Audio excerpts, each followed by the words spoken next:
Lévitique, chapitre 17. L'Éternel parla à Moïse, et dit, Parle à Aaron et à ses fils, et à tous les enfants d'Israël, et tu leur diras, Voici ce que l'Éternel a ordonné. Si un homme de la maison d'Israël égorge dans le camp ou hors du camp un bœuf, un agneau ou une chèvre, et ne l'amène pas à l'entrée de la tente d'assignation pour en faire une offrande à l'Éternel devant le tabernacle de l'Éternel, le sang sera imputé à cet homme. Il a répandu le sang, cet homme-là sera retranché du milieu de son peuple. C'est afin que les enfants d'Israël, au lieu de sacrifier leurs victimes dans les champs, les amènent au sacrificateur, devant l'Éternel, à l'entrée de la tente d'assignation, et qu'il les offre à l'Éternel en sacrifice d'action de grâce. Le sacrificateur en répandra le sang sur l'autel de l'Éternel, à l'entrée de la tente d'assignation, et il brûlera la graisse, qui sera d'une agréable odeur à l'Éternel. Ils n'offriront plus leurs sacrifices aux boucs, avec lesquels ils se prostituent. Ce sera une loi perpétuelle pour eux et pour leurs descendants.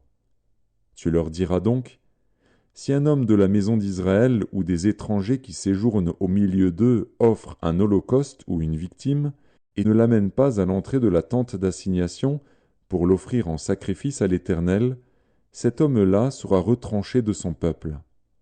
Si un homme de la maison d'Israël ou des étrangers qui séjournent au milieu d'eux mange du sang d'une espèce quelconque, je tournerai ma face contre celui qui mange le sang, et je le retrancherai du milieu de son peuple.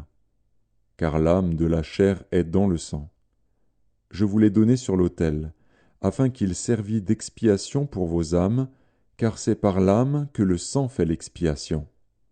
C'est pourquoi j'ai dit aux enfants d'Israël, Personne d'entre vous ne mangera du sang, et l'étranger qui séjourne au milieu de vous ne mangera pas du sang. Si quelqu'un des enfants d'Israël ou des étrangers qui séjournent au milieu d'eux prend à la chasse un animal ou un oiseau qui se mange, il en versera le sang et le couvrira de poussière. Car l'âme de toute chair, c'est son sang qui est en elle. C'est pourquoi j'ai dit aux enfants d'Israël, Vous ne mangerez le sang d'aucune chair, car l'âme de toute chair, c'est son sang.